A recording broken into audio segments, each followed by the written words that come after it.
అందరికీ నమస్కారం. నేను స్వరూప పొట్లపల్లి. కల్కి 2898 ఏడి అనే సినిమా కలెక్షన్ల పరంగా ఏ రేంజ్ లో ముందుకెళ్తుందో మనకు తెలిసిందే. కోట్లాది రూపాయలు ఊహించని విజయం. సైన్స్ ఫిక్షన్ మూవీని చూడడానికి విదేశీయులు, నార్త్ ఇండియన్స్ కూడా పోటీ పడుతున్నారు. నేను ఢిల్లీ టు హైదరాబాద్ వస్తున్నప్పుడు చాలా హిందీ స్టేట్స్ లో కల్కి మూవీ ఆడుతూ కనిపించింది. అసలు నార్త్ ఇండియన్స్ అయితే మన సినిమాలకి ఏ రేంజ్ లో ఫ్యాన్స్ అవుతారో ఇప్పటికే RRR కావచ్చు, బాహుబలి, ఇంకా ఎన్నో మూవీస్ రుజువు చేస్తూ ఉన్నాయి. ప్రస్తుతం కల్కి సినిమా షూట్ అయిన ప్రాంతాలకి ఈ సినిమా టీం తీసుకొచ్చేసి అందరినీ చూపిస్తూ ఉంది. ప్రస్తుతం నేను కాశీ సెట్ వేసిన ప్రాంతానికి వచ్చాను. ఇది శంకరపల్లిలో ఉంది, హైదరాబాద్ అవుట్స్కట్స్ లో ఉంటుంది శంకరపల్లి. ఇక్కడ కల్కి సెట్స్ చాలా ఉన్నాయి. ఆ లొకేషన్స్ చూడడానికి నిజంగా రెండు కళ్ళు సరిపోవట్లేదు. ప్రస్తుతం నేనున్నది సినిమా స్టార్టింగ్ లో ఉండే వెహికల్ దగ్గర. ఈ వెహికల్ లో రాజేంద్ర ప్రసాద్ అండ్ టీమ్ సినిమాలో స్టార్టింగ్ లోనే వీళ్ళు కనిపిస్తూ ఉంటారు. వాళ్ళు ఈ వెహికల్ లో వెళ్తూ ఉంటారంటే ఒక షేర్ ఆటో టైప్ లో షేర్ వెహికల్ లాంటిది అనమాట.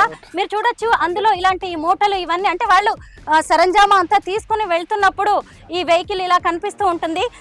చాలా పాత ఇనుప సామాన్ అంటారు కదా, వాటితో తయారు చేసిన వెహికల్ లా ఉందన్నమాట. దీన్ని ఇప్పుడు ఇక్కడ అందరికీ చూపించడానికి ఒక సినిమా యూనిట్ దీన్ని ప్రదర్శనకి పెట్టడం అనేది జరిగింది. దీని పక్కనే ఉంటుంది కాశీ సెట్. కాశీకి ఆ కల్కి సినిమాలో ఉన్న ప్రాధాన్యత ఏంటో మీ అందరికీ తెలుసు. అసలు కల్కి సినిమా చూసిన వాళ్ళు కాశీ ప్రాధాన్యతను ఇంకా ఎక్కువగా తెలుసుకుని ఉంటారు. ఈ వెహికల్ కి ఇటు పక్కనే కాశీ సెట్ వేయడం అనేది కనిపిస్తూ ఉంది. అసలు కాశీ, వారణాసి అంటే భారతదేశంలోని ప్రాచీన నగరాల్లో ఒకటిగా చెప్తారు. కాశీకి వెళ్ళినా కాటికి వెళ్ళినా ఒకటే అని మన చిన్నప్పటి నుంచి కూడా ఎన్నో మనం చదువుకుని ఉన్నాము. అయితే కాశీకి వెళ్ళి చాలా మంది అక్కడే చనిపోవాలని కూడా కోరుకుంటూ ఉంటారు. ఎందుకంటే అక్కడికి వెళ్ళడం వల్ల పునర్జన్మ ప్రాప్తిస్తుందని. అలాంటి అద్భుతమైన నగరాన్ని, అలాంటి చారిత్రక ప్రాశస్త్యం ఉన్న ప్రాంతాన్ని కల్కి సినిమాలో చూపించడం అనేది జరిగింది. కాశీ అనగానే మనకు వెంటనే గంగా నది గుర్తొస్తుంది. ఇక్కడ గంగా నదిలో స్నానం చేస్తే చాలు పునర్జన్మ ఉంటుందని, అన్ని రకాల పాపాలు పోతాయని కూడా నమ్ముతూ ఉంటారు. అలాంటి గంగా నది సెట్ ని కూడా మనం ఇక్కడ చూడొచ్చు. నేను కాశీకి వెళ్ళాను, కాశీ అణువణువు తిరిగానని చెప్పొచ్చు. ఎక్కడ చూసినా కానీ దైవత్వం, ఆధ్యాత్మికత అంతా కనిపిస్తూ ఉంటుంది. అలాంటి దాన్ని మొత్తం సెట్టింగ్స్ రూపంలో కల్కి సినిమాలో చూపించడం అంటే చిన్న విషయం కాదు. ఇక్కడ చూడొచ్చు కల్కిలో హస్సీ గార్డ్స్ ఉంటాయి, అంటే 80కి పైన గార్డ్స్ ఉంటాయి. ఆ గార్డ్స్ కూడా ఇలా మెట్లతో ఉంటాయి. ఎగ్జాక్ట్లీ వాటిని ఇక్కడ ఈ సినిమాలో సెట్స్ రూపంలో చూపించారు.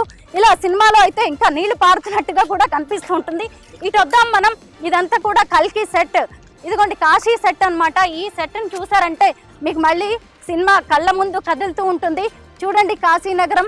ప్రభాస్ అండ్ టీమ్ వాళ్ళందరూ ఇక్కడే ఉంటారు ఆ సినిమాలో. వాళ్ళందరూ ఆ తర్వాత సినిమా క్లైమాక్స్ లో కూడా ఇది కనిపిస్తూ ఉంటుంది. పాడుబడినట్టుగా ఉన్న కాశీ నగరాన్ని మనం చూడొచ్చు. కాశీ నగరం ఇప్పుడు ఎంతో అభివృద్ధి చెందింది.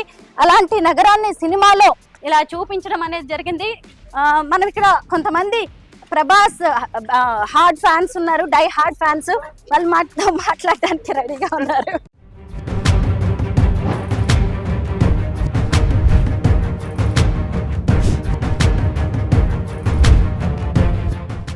కల్కి సినిమా చూడడం ఒక అద్భుతం అయితే, కల్కి సినిమా గురించి ప్రభాస్ ఫ్యాన్స్ మాటల్లో వినడం ఇంకో అద్భుతంలా ఉంటుంది.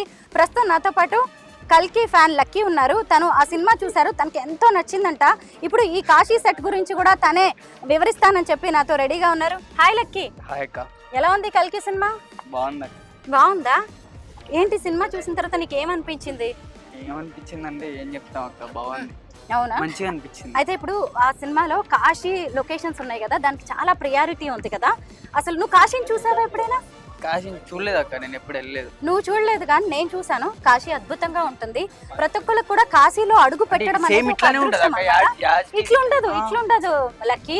చాలా బాగుంటుంది. కాకపోతే ఇరుకిరుగ్గా పాత ఇళ్ళు అలాగే ఉంటాయి. కొన్ని చోట్ల మాత్రం ఇలాగే ఉంటుంది. కాకపోతే ఎక్కడ చూసినా దైవత్వం కనిపిస్తూ ఉంటుంది. ఎక్కడ చూసినా గుళ్ళు ఉంటాయి. ఎక్కడ చూసినా మన తెలుగు వాళ్ళు కనిపిస్తారు తెలుసా లక్కీ. సో అయితే ఈ సినిమాలో కాశీలో ఎక్కడెక్కడ ఈ సెట్ కనిపిస్తూ ఉంటుందో చెప్తావా?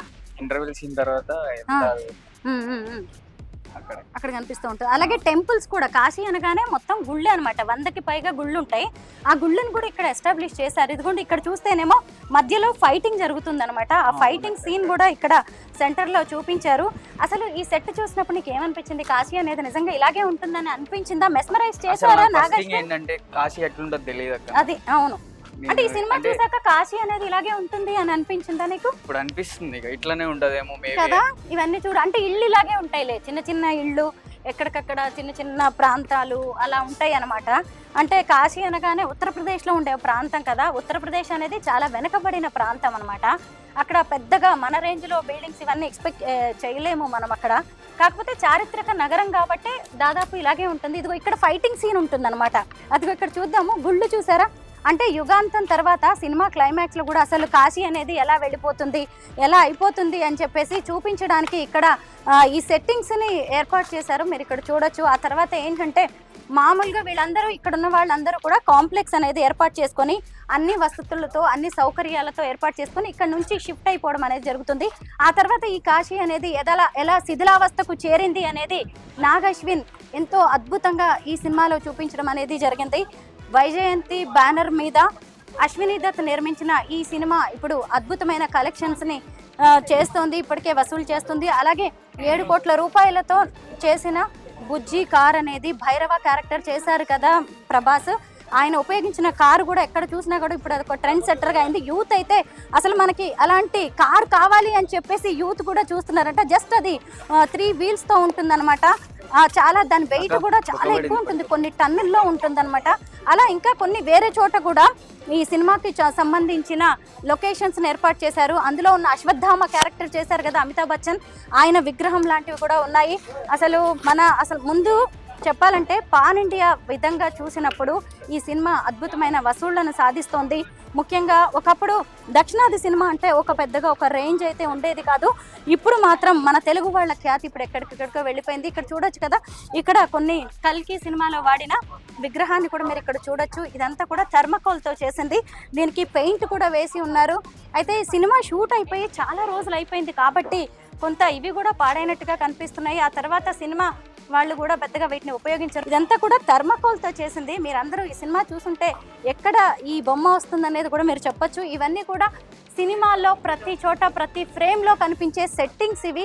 ఇక్కడ ఉంది కదా ఈ బొమ్మ అనేది, అక్కడ ఉంటుంది సినిమాలో, అక్కడ నుంచి ఇది పడిపోయినట్టుగా కనిపిస్తుంది. పైగా ఈ మధ్య వర్షాలు కూడా పడుతున్నాయి కదా. శిథిలావస్థకు చేరిన కాశీలోని టెంపుల్స్ను కూడా మనం ఇక్కడ చూడొచ్చు. ఇదంతా కూడా కాశీనగరం. కాశీనగరాన్ని నిజంగా ఎంత అద్భుతంగా ఆవిష్కరించారు నాగ్ అశ్విన్. అసలు నాగ్ అశ్విన్ అంటేనే తీసింది 3 సినిమాలు అయినా కానీ అద్భుతంగా తనకంటూ తన మార్కును చూపించారు నాగ్ అశ్విన్. ఫస్ట్ ఎవడే సుబ్రహ్మణ్యం, తర్వాత మహానటి, ఇప్పుడు చూస్తేనేమో కల్కి. అసలు ఇలాంటి సినిమాలు ఇంకా నాగ్ అశ్విన్ తప్ప ఇంకెవ్వరూ తీయలేరు అనేలాగా ఈ సినిమాలని ఆయన షూట్ చేయడం అనేది జరిగింది. అసలు నాకైతే కాశీని చూసి మళ్ళీ ఈ సెట్టింగ్ చూస్తుంటే భలేగా ఆ సినిమాని, ఆ కాశీని ఎంత బాగా యాజ్ ఇట్ ఈజ్గా దింపేశారు. డిట్టో ఉంటాం కదా, అచ్చం అలాగే ఉందన్నమాట. అసలు ఇదిగోండి కాశీలో ఉండే కొన్ని షాప్స్ అలాగే ఉంటాయి. ఎక్కడ చూసినా కానీ మనకి కుల్లడ్ చాయ్ లాంటివి దొరుకుతూ ఉంటాయి, లస్సీ లాంటివి దొరుకుతూ ఉంటాయి. ఆ దుకాణాలు కూడా ఇలాగే కనిపిస్తూ ఉంటాయి. పైగా అక్కడ బిల్డింగ్స్ కూడా చాలా చిన్నగా ఉంటూ ఉంటాయి అనమాట. పెద్దగా మనం చూసేలాగా పెద్ద లగ్జరియస్గా అలాగే ఏముండవు. బిలో మిడిల్ క్లాస్ వాళ్ళు ఉండే ప్రాంతం ఎలా ఉంటుందో అలా ఉంటుంది కాశీ. దాన్ని అద్భుతంగా యాజ్ ఇట్ ఈజ్గా నాగ్ అశ్విన్ సినిమాలో చూపించగలిగారంటే ఆయనకి ఖచ్చితంగా మనం హ్యాట్స్ ఆఫ్ చెప్పాల్సిందే.